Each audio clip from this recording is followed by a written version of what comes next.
കസാക്കിസ്ഥാനിലൂടെയുള്ള സഞ്ചാരത്തിൽ അൽമാട്ടി നഗരത്തിലാണ് ഇപ്പോൾ ഞാൻ. ഇന്നലെ ഉച്ച കഴിഞ്ഞാണ് ഞാൻ ഇവിടെ എത്തിയത്. ഇന്നിപ്പോൾ ഉച്ചകഴിഞ്ഞ് 4 മണിയാകുന്നു. ആകാശം മൂടിക്കെട്ടി നിൽക്കുകയാണ്. മഴ ചെറുതായിട്ട് ചാറുന്നുണ്ട്. അൽമാട്ടിയിലെ എന്റെ സുഹൃത്ത് സഞ്ജു എന്നെ ഇവിടെ കൊണ്ടുവന്ന് ഇറക്കി വിട്ടിട്ട് കേബിൾ കാറിൽ കയറി മലമുകളിലേക്ക് പൊയ്ക്കൊള്ളാൻ പറഞ്ഞു. ഇത്ര നേരം എന്റെ കൂടെ ഉണ്ടായിരുന്ന സഞ്ജുവിന് എന്തോ അത്യാവശ്യ കാര്യത്തിന് പോകേണ്ടി വന്നു. ഈ സ്റ്റേഷനിൽ നിന്ന് കോക് ടോബെ എന്ന മലമുകളിലേക്കാണ് എനിക്ക് പോകേണ്ടത്. 2000 ടെൻഗയുടെ ടിക്കറ്റ് എടുത്താൽ കേബിൾ കാറിൽ മുകളിലേക്ക് പോകാം. കൂടുതൽ ആളുകൾ കയറി വരുന്നുണ്ട്. മഴയ്ക്ക് സാധ്യതയുള്ളതിനാലാവാം കയറണോ പോകണോ എന്ന ആശങ്കയിലാണ് പലരും നിൽക്കുന്നത്. ഞാൻ ഏതായാലും 2000 ടെൻഗയുടെ ടിക്കറ്റ് എടുത്ത് കേബിൾ കാറിന്റെ സമീപത്തേക്ക് നടന്നു. ഇലക്ട്രോണിക് ഗേറ്റ് ആണ്. ടിക്കറ്റ് കാണിച്ചാൽ ഗേറ്റ് താനേ തുറക്കും. അത് കടന്ന് കേബിൾ കാറിൽ കയറാവുന്ന പ്ലാറ്റ്ഫോമിലേക്ക് ചെന്നു. കോക് ടോബെ അൽമാട്ടിക്കാരുടെ ഒരു ഉല്ലാസ കേന്ദ്രമാണ്. സോവിയറ്റ് കാലത്ത് 1960കളിലാണ് അവിടം അങ്ങനെ ഒരുക്കിയെടുത്തത്. 1967 ആ മലമുകളിലേക്ക് കേബിൾ കാർ സംവിധാനവും സ്ഥാപിച്ചു. അന്ന് മധ്യേഷ്യയിലെ ഏറ്റവും വലിയ കേബിൾ കാർ സംവിധാനമായിരുന്നു അത്. ഞാനൊരു ഗൊണ്ടോളയ്ക്കകത്തേക്ക് കയറി. താഴത്തെ കേബിൾ കാർ സ്റ്റേഷൻ അകന്നകന്നു പോകുന്നു. നഗരം പിന്നിട്ട് മലഞ്ചെരുവിലെ വീടുകളുടെ മുകളിലൂടെയാണ് ഞാനിപ്പോൾ കടന്നുപോകുന്നത്. 2 നില വീടുകളാണ് കൂടുതലും. ചിലതിന് 3 നിലകളുണ്ട്. ഇവിടെ സമ്പന്നരാണ് ഇത്തരം വീടുകളിൽ വസിക്കുന്നവരിൽ കൂടുതലും. അങ്ങകലെ ഒരു ഉയരമുള്ള കെട്ടിടം കാണാം. അതാണ് ഞാൻ താമസിക്കുന്ന ഹോട്ടൽ കസാക്കിസ്ഥാൻ. എന്റെ ഗൊണ്ടോളയ്ക്കകത്ത് വേറെയും ചില ആളുകളുണ്ട്. ഈ നാട്ടുകാരോ ചൈനീസ് വംശജരായ ടൂറിസ്റ്റുകളോ ആവാം. പല നിറത്തിലുള്ള മേൽക്കൂരകൾ. ചിലത് വലിയ ബംഗ്ലാവുകൾ തന്നെയാണ്. ഈ കാണുന്നതിൽ സമ്പന്ന ഭവനങ്ങൾ മാത്രമല്ല ഉള്ളത്, ഹോട്ടലുകളുമുണ്ട്. ഇവിടുത്തെ ദരിദ്രരും സാധാരണക്കാരും കൂടുതലും അപ്പാർട്ട്മെന്റുകളിലാണ് താമസിക്കുന്നത്. സ്വന്തമായി പറമ്പും വീടുമുള്ളവർ അത്യാവശ്യം ഭേദപ്പെട്ട സാമ്പത്തിക നിലയിലുള്ളവരാകും. കേബിൾ കാറിൽ നിന്ന് നോക്കുമ്പോൾ അത്ഭുതപ്പെടുത്തുന്നത് വൃക്ഷങ്ങളുടെ സമൃദ്ധിയാണ്. കസാക്കിസ്ഥാനിലെ ഏറ്റവും വലിയ നഗരമാണ് ഇതെന്നോർക്കണം. മലകളാൽ ചുറ്റപ്പെട്ടു കിടക്കുന്ന ഒരു താഴ്വാര നഗരം. അതുകൊണ്ട് അന്തരീക്ഷത്തിന് എപ്പോഴും ചെറിയൊരു മങ്ങലാണ്. മൂടൽ മഞ്ഞുമുണ്ടാകും. കാറ്റടിക്കാത്തതുകൊണ്ടാണത്. എന്റെ കൂടെയുള്ളയാളും മുഴുവൻ നേരവും വീഡിയോ എടുക്കുന്ന തിരക്കിലാണ്. അൽമാട്ടി നഗരത്തെ ചുറ്റി കടന്നു പോകുന്ന 6 വരിയുള്ള ഒരു റിംഗ് റോഡുണ്ട്. നഗരത്തിനകത്ത് കയറാതെ പോകേണ്ടവർക്കുള്ളതാണത്. അതിന്റെ മുകളിലൂടെയാണ് കേബിൾ കാർ കടന്നുപോകുന്നത്. അത് കഴിയുന്നതോടുകൂടി മലയുടെ മുകളിലേക്ക് നീങ്ങുകയായി. കോക് ടോബെ മലയുടെ പാർശ്വങ്ങൾ. അതിലൂടെയാണ് കേബിൾ കാർ കയറിപ്പോകുന്നത്. മലഞ്ചെരുവിലേക്കെത്തി കുറച്ചു കഴിയുമ്പോൾ കെട്ടിടങ്ങളെല്ലാം തീരുന്നു. പിന്നെ തരിശായതും മരം നിറഞ്ഞതുമായ പ്രദേശങ്ങളാണ്. അൽമാട്ടി നഗരത്തിന് ചുറ്റോടു ചുറ്റും ഇത്തരത്തിൽ മലയാണ്. കോക് ടോബയിലേക്ക് അടുത്തുകൊണ്ടിരിക്കുമ്പോൾ അങ്ങകലെ നഗരത്തിന്റെ പ്രധാന ഭാഗങ്ങൾ കാണാം. മഴ കൂടുതൽ ശക്തമായി. ഒടുവിൽ ഗൊണ്ടോള മുകളിലത്തെ സ്റ്റേഷനിലേക്ക് എത്തിയിരിക്കുന്നു. ഗൊണ്ടോളയിൽ ഉണ്ടായിരുന്ന സഹയാത്രികന് പിന്നാലെ ഞാനുമിറങ്ങി. തിരിച്ചുപോകാൻ ആളുകളുടെ വലിയൊരു സംഘം നിൽപ്പുണ്ട്. കാലാവസ്ഥ മോശമായതുകൊണ്ടാണ് അവർ മടങ്ങുന്നത്. ഇതാണ് കോക് ടോബയിലെ കേബിൾ കാർ സ്റ്റേഷൻ. അതിന് സമീപം തന്നെ ധാരാളം നല്ല റെസ്റ്റോറന്റുകളും എന്റർടൈൻമെന്റ് കേന്ദ്രങ്ങളുമൊക്കെയുണ്ട്. ജയന്റ് വീൽ ഉൾപ്പെടെയുള്ള വിനോദോപാധികൾ. പക്ഷേ അതൊന്നും ഇന്ന് സജീവമല്ല. എല്ലാവരും ഇവിടെ നിന്ന് മടങ്ങാനുള്ളൊരു മൂഡിലാണ്. ഇവിടെ ഒരു ഇൻവേർട്ടഡ് വീടുണ്ട്. തലകുത്തി നിൽക്കുന്നൊരു വീട്. നേരത്തെ ലാസ് വേഗാസിലും മറ്റു പലയിടത്തും ഞാനിത് കണ്ടിട്ടുള്ളതാണ്. ഇതിവിടുത്തെ പ്രധാന റെസ്റ്റോറന്റാണ്. അമ്യൂസ്മെന്റ് പാർക്ക് റൈഡുകൾ, വളർത്തുമൃഗങ്ങളും വന്യമൃഗങ്ങളുമുള്ള ഒരു പെറ്റിംഗ് സൂ, സുവനീർ ഷോപ്പുകൾ, സിനിക് വ്യൂ പോയിന്റ്സ് എന്നിവയെല്ലാം ഉണ്ട് ഈ മലമുകളിൽ. ഇൻഡോർ ഔട്ട്ഡോർ റെസ്റ്റോറന്റുകളും. ഓപ്പൺ റെസ്റ്റോറന്റുകൾ രസകരമാണെങ്കിലും മഴ എല്ലാം അലങ്കോലമാക്കിയിരിക്കുന്നു. ഞാൻ വന്ന സമയം ശരിയല്ലെന്ന് മനസ്സിലായി. എല്ലാവരും മഴ കൊള്ളാതെ കെട്ടിടങ്ങളുടെ അരികുപറ്റി നിൽക്കുകയാണ്. കടകളും അടച്ചു തുടങ്ങി. കടയുടെ പുറത്തു തൂക്കിയിരുന്ന സാധനങ്ങളൊക്കെ കച്ചവടക്കാർ അകത്തെടുത്തു വയ്ക്കുന്നു. സുവനീർ കടകളാണ് കൂടുതലും. ഇനി ഇവിടെ അധിക നേരം നിന്നിട്ട് കാര്യമില്ലെന്ന് എനിക്ക് മനസ്സിലായി. ഞാൻ സഞ്ജുവിനെ ഫോണിൽ വിളിച്ചു. ഇവിടെ മഴയാണ്, എന്ത് ചെയ്യണമെന്ന് ചോദിച്ചു. കേബിൾ കാറിൽ തിരിച്ചു മടങ്ങണോ അതോ മറ്റെന്തെങ്കിലും സാധ്യതയുണ്ടോ എന്നാണ് അന്വേഷിക്കുന്നത്. സഞ്ജു പറഞ്ഞു, ഒരു കാര്യം ചെയ്യാം, എന്റെ ഒരു സുഹൃത്തിനെ അങ്ങോട്ട് വിടാം. നിങ്ങൾ കൂടിയാലോചിച്ച് എവിടെയെങ്കിലും പോകാനുണ്ടെങ്കിൽ പോകാം. ഈ മഴയത്ത് മലമുകളിൽ ഇനി എന്ത് ചെയ്യണം എന്ന പ്രതിസന്ധിയിലാണ് ഞാൻ. മഴ നിലയ്ക്കുന്ന മട്ടുമില്ല. ആളുകളെല്ലാം കോക്ക് ടോബയിൽ നിന്ന് മടങ്ങിക്കൊണ്ടിരിക്കുകയാണ്. കുറച്ചു കഴിഞ്ഞപ്പോഴേക്കും പാർക്കിങ്ങിൽ സഞ്ജുവിന്റെ സുഹൃത്ത് കാറുമായിട്ട് വന്നിട്ടുണ്ടെന്ന് പറഞ്ഞു. അങ്ങോട്ട് നടന്നു. പ്രത്യേക ചന്തമുള്ള കെട്ടിടങ്ങൾ. ഒരു റെസ്റ്റോറന്റാണ് ഈ കെട്ടിടത്തിൽ പ്രവർത്തിക്കുന്നത്. കാർ പാർക്ക് ചെയ്തിരിക്കുന്നിടത്തേക്ക് മഴ നനഞ്ഞു തന്നെ നടക്കുകയാണ്. മലയുടെ പല ലെവലുകളിലായി ഇവിടെ കാർ പാർക്കിംഗ് സ്ഥലങ്ങളുണ്ട്. ഇവിടേക്ക് കാറിൽ വരാം. ഇദ്ദേഹമാണ് സഞ്ജുവിന്റെ സുഹൃത്ത്, രാകേഷ് രാഘവ്.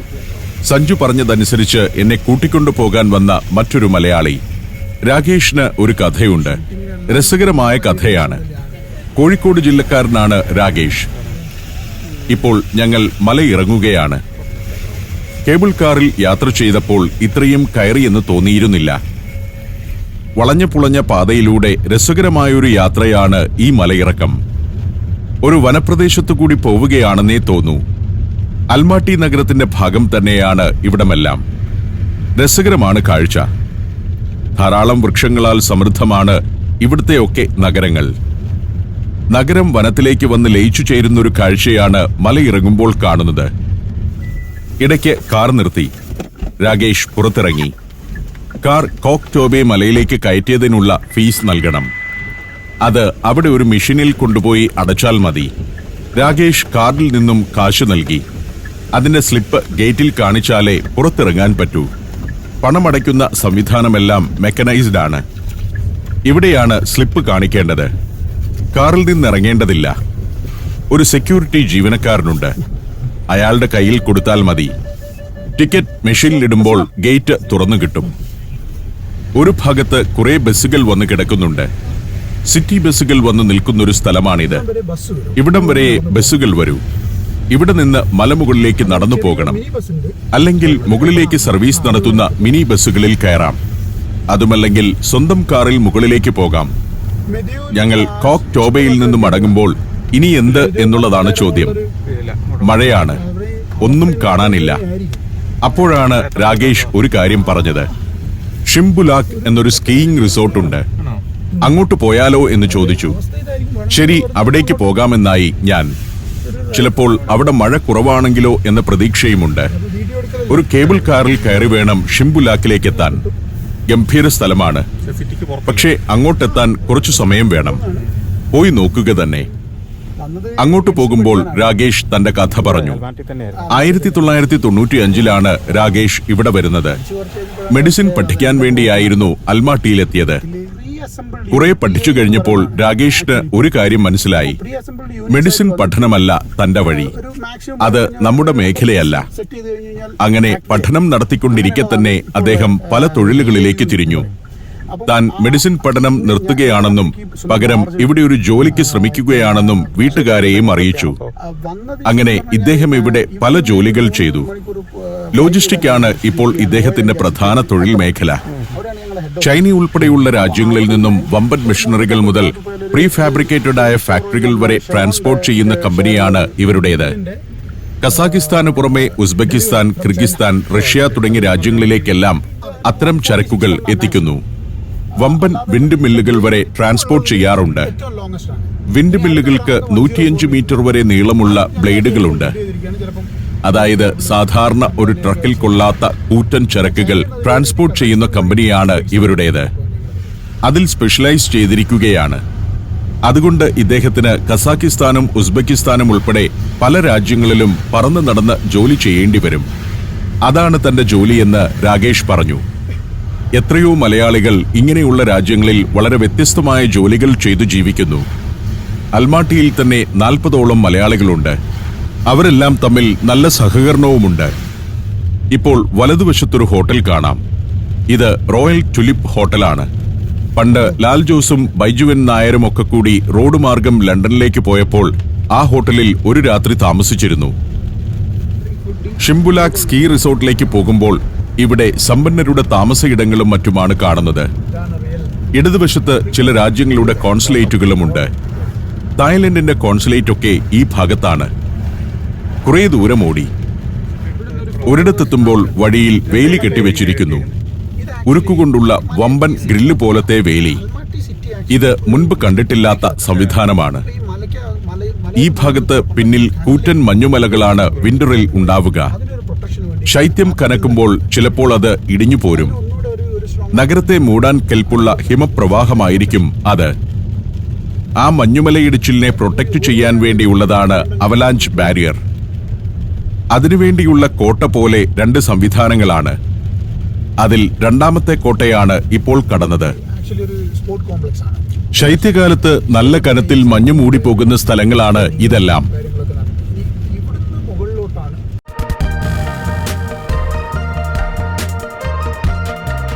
മൂന്ന് ഭൂഖണ്ഡങ്ങളിൽ സ്ഥിതി ചെയ്യുന്ന 4 രാജ്യങ്ങളിലെ വിശദമായ കാഴ്ചകളുമായി സഞ്ചാരം 14-ാം വോളിയം പെൻഡ്രൈവിൽ.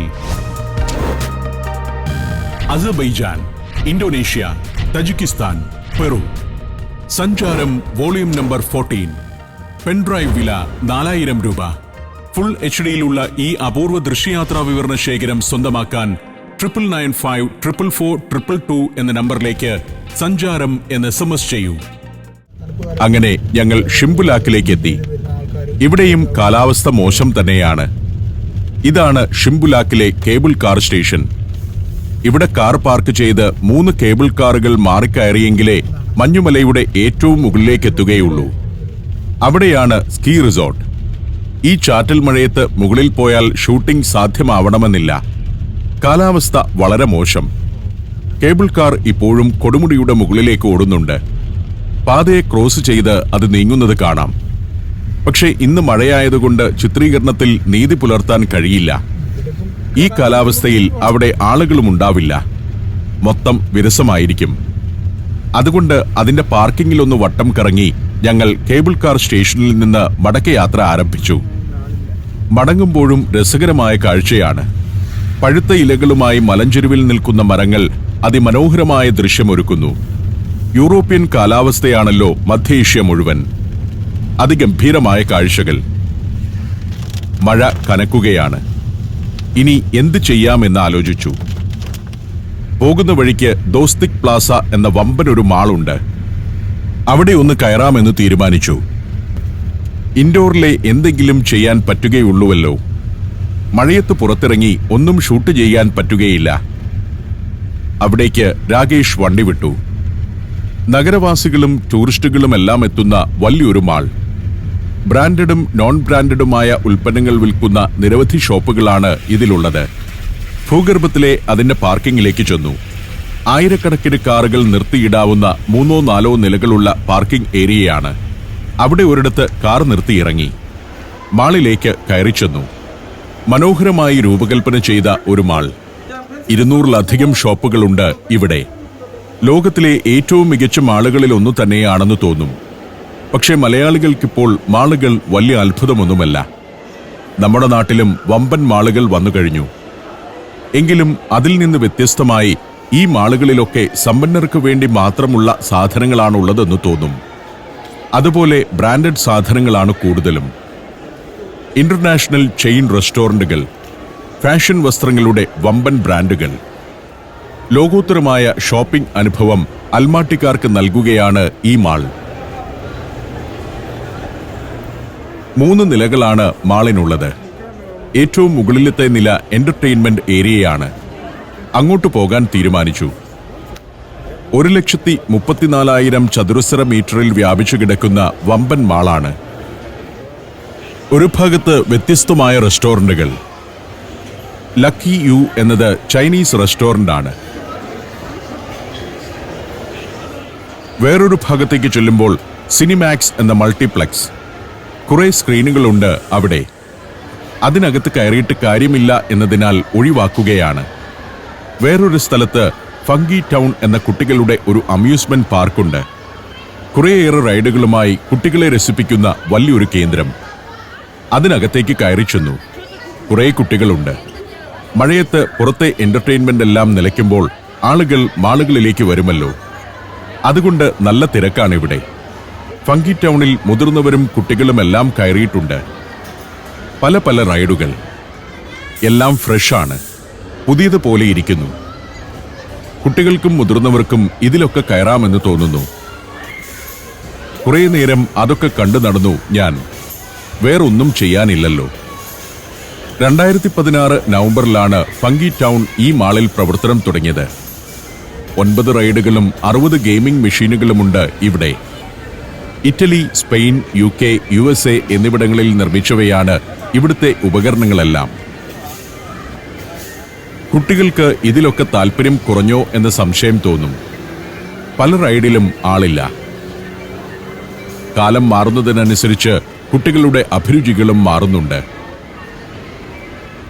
ഡാഷിംഗ് കാറുകളുള്ള ഈ ഭാഗത്ത് കുറച്ച് ആളുകളെ കാണാം.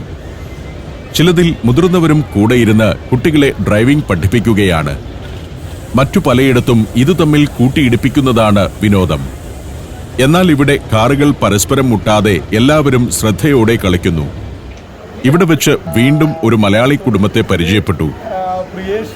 ഇത് പ്രിയേഷ്. 99-ൽ ഇവിടെ എത്തിയ ആളാണ്. നല്ല സമ്പന്നനായ ബിസിനസ്സുകാരനാണെന്നും സ്വന്തം സംരംഭം നടത്തുകയാണെന്നുമൊക്കെ രാകേഷ് പറഞ്ഞു. പക്ഷെ രാകേഷ് ഏട്ടൻ വെറുതെ പറയുകയാണെന്നാണ് പ്രിയേഷ് എളിമയോടെ പറയുന്നത്. ഇവിടുത്തുകാരിയെ തന്നെയാണ് പ്രിയേഷ് വിവാഹം കഴിച്ചിരിക്കുന്നത്. ഭാര്യയുടെ പേര് ദൗഹാർ എന്നാണ്. ദൗഹാർ എന്നാൽ വജ്രം എന്നാണ് അർത്ഥമെന്ന് പറഞ്ഞു. ഇവരുടെ 2 കുട്ടികളുമുണ്ട് കൂടെ. അൽമാട്ടിയിലെ മാളിലും മലയാളികൾ. തീർന്നില്ല, അടുത്ത മലയാളിയെ കിട്ടി. വലതുവശത്ത് നിൽക്കുന്ന കറുത്ത ജാക്കറ്റിട്ടയാൾ മലയാളി തന്നെ. ക്രിസ്റ്റി, തിരുവല്ലക്കാരനാണ്. ക്രിസ്റ്റി ഇവിടെ വന്നിട്ട് 8 മാസമേ ആയിട്ടുള്ളൂ. കൂടെയുള്ള ഈ കുട്ടികൾ ക്രിസ്റ്റിയുടെ കസിന്റെ മക്കളാണ്.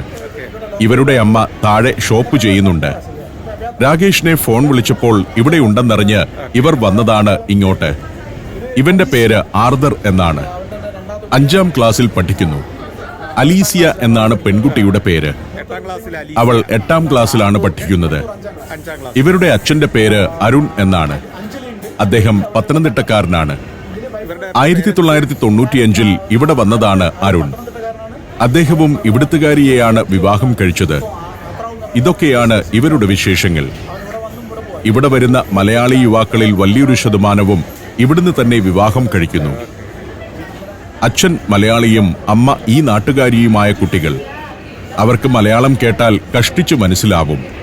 സാധാരണയായി റഷ്യനാണ് സംസാരിക്കുന്നത്. അവരെയൊക്കെ അവിടെ വിട്ട് ഞങ്ങൾ നടത്തം തുടർന്നു. രാകേഷും ഇവിടെ നിന്ന് പരിചയപ്പെട്ട ക്രിസ്റ്റിയുമുണ്ട് എന്റെ കൂടെ. ഒരു ഭാഗം മുഴുവൻ ഫുഡ് കോർട്ടാണ്. കുറെ നല്ല റെസ്റ്റോറന്റുകളുമുണ്ട്. എല്ലാം ലോക നിലവാരമുള്ളവയാണ്. അതിൽ തന്നെ ചില വിചിത്രമായ റെസ്റ്റോറന്റുകളുമുണ്ട്. വളരെ കളർഫുള്ളായ ഒരു റെസ്റ്റോറന്റ്. ഒരു ഫെയറി ടെയിലിലെ പശ്ചാത്തലം പോലെ കൗതുകമുണർത്തുന്നതാണ് ഇത്. അതിനകത്തേക്ക് കയറി ചെന്നു. കളർ സ്കീമും ഡിസൈനും എല്ലാം ചേർന്ന് ഒരു കലാസൃഷ്ടി പോലെ തോന്നും. രസകരമാണ് കൗണ്ടറുകളിലെ പ്രകാശവിന്യാസം. ചായയുണ്ടാക്കുന്ന സമോവർ ഒരിടത്ത്. തനി നാടൻ കസാക്ക് വിഭവങ്ങളാണ് ഇവിടെ വിൽക്കുന്നത്. അതെല്ലാം അങ്ങനെ നിരത്തി വെച്ചിരിക്കുന്നു. അതിന്റെ അടുത്ത് കുറേ നേരം ചുറ്റിപ്പറ്റി നിൽക്കുന്നത് ശരിയല്ലല്ലോ. ഗസ്റ്റുകളുടെ മേശകളിലേക്ക് ഇവിടെ നിന്ന് വിഭവങ്ങൾ പോയിക്കൊണ്ടിരിക്കുന്നുണ്ട്. രാകേഷും ഞാനും ക്രിസ്റ്റിയും അല്പം ഭക്ഷണം കഴിക്കാൻ തീരുമാനിച്ചു. നേരം ഇരുട്ടിത്തുടങ്ങി. ഒരു പരിചാരികയെത്തി. എന്തു വേണമെന്നായി. കസാക്ക് വിഭവമോ റഷ്യൻ വിഭവമോ മതിയെന്ന് ഞാൻ പറഞ്ഞു. എങ്കിൽ ഷഷ്ലിക് തന്നെ ആയിക്കൊള്ളട്ടെ എന്ന് തീരുമാനമായി. അല്പസമയത്തിനകം അതെത്തി. കനലിൽ ചുട്ടെടുക്കുന്ന ഇറച്ചിയാണ് ഷഷ്ലിക്. ഇത് ആട്ടിറച്ചിയാണ്. ഏതിറച്ചിയും ഷഷ്ലിക് ആക്കും. അതീവ രുചികരമാണ്. ചെറിയ ചെറിയ കഷ്ണങ്ങൾ എന്റെ സുഹൃത്തുക്കൾ എടുത്തിട്ട് റിബ്സ് എന്നോട് കഴിക്കാൻ ആവശ്യപ്പെട്ടു. അതിഥികൾക്കാണത്രേ ഇവിടെ റിബ്സ് കൊടുക്കുക. അവിടെ വെച്ച് രാകേഷിനെയും ക്രിസ്റ്റിയെയും കൂടുതൽ പരിചയപ്പെട്ടു. ക്രിസ്റ്റി വലതുവശത്തിരിക്കുന്ന ആളാണ്. അദ്ദേഹം ഇവിടെ വന്നിട്ട് 8 മാസമേ ആയുള്ളൂ എന്ന് പറഞ്ഞല്ലോ. സഞ്ജുവിന്റെ കമ്പനിയിൽ തന്നെയാണ് ക്രിസ്റ്റി ജോലി ചെയ്യുന്നത്. അല്പം കഴിഞ്ഞപ്പോഴേക്കും ഹച്ചാപൂരി എന്ന വിഭവമെത്തി. അകത്തു നിറയെ ചീസ് വെച്ച ഒരു വിഭവമാണ്. അതും അതീവ രുചികരമാണ്. പലതരം ഹച്ചാപൂരികളുണ്ട്. അങ്ങനെ ഹച്ചാപൂരിയും ഷഷ്ലിക്കിയും കഴിച്ച് ഞങ്ങൾ അവിടെ നിന്നിറങ്ങി. ഇനി ഹോട്ടലിലേക്ക് മടങ്ങുകയാണ്. എന്നെ ഹോട്ടലിൽ കൊണ്ടുപോയി ആക്കാൻ രാകേഷ് വണ്ടിയെടുത്തു. രാകേഷിന്റെ ഭാര്യ അധ്യാപികയാണ്. ഭാര്യയും മക്കളുമൊക്കെ നാട്ടിലാണ്. വർഷത്തിൽ 2-3 തവണ രാകേഷ് വീട്ടിൽ പോകും. പറ്റുമെങ്കിൽ ഇവിടെ നിന്ന് മടങ്ങുന്നതിന് മുൻപ് കാണാമെന്ന് പറഞ്ഞ് രാകേഷ് എന്നെ ഹോട്ടലിന് മുന്നിൽ എത്തിച്ചു. അടുത്ത ദിവസം വൈകിട്ട് കാണാൻ പറ്റുമെന്ന് തന്നെയാണ് രാകേഷിന്റെ പ്രതീക്ഷ. ഞാൻ അവിടെ ഇറങ്ങി. രാകേഷ് കാറുമായി യാത്രയാവുകയും ചെയ്തു. മഴച്ചാറ്റൽ അപ്പോഴും മാറിയിട്ടില്ല. ലൈറ്റപ്പൊക്കെ ചെയ്ത് ഗംഭീരമാക്കിയ ഹോട്ടൽ. ശനിയാഴ്ചയുടെ രാത്രിയാണ്. ആകെ സജീവമാണ്. നാളെ പുലർച്ചെ എനിക്കൊരു ദീർഘയാത്രയുണ്ട്. അതുകൊണ്ട് ഇനി പുറത്തേക്കിറങ്ങേണ്ട. നേരെ പോയി കിടന്നുറങ്ങാമെന്ന് തീരുമാനിച്ച് ഞാൻ മുറിയിലേക്ക് നടന്നു.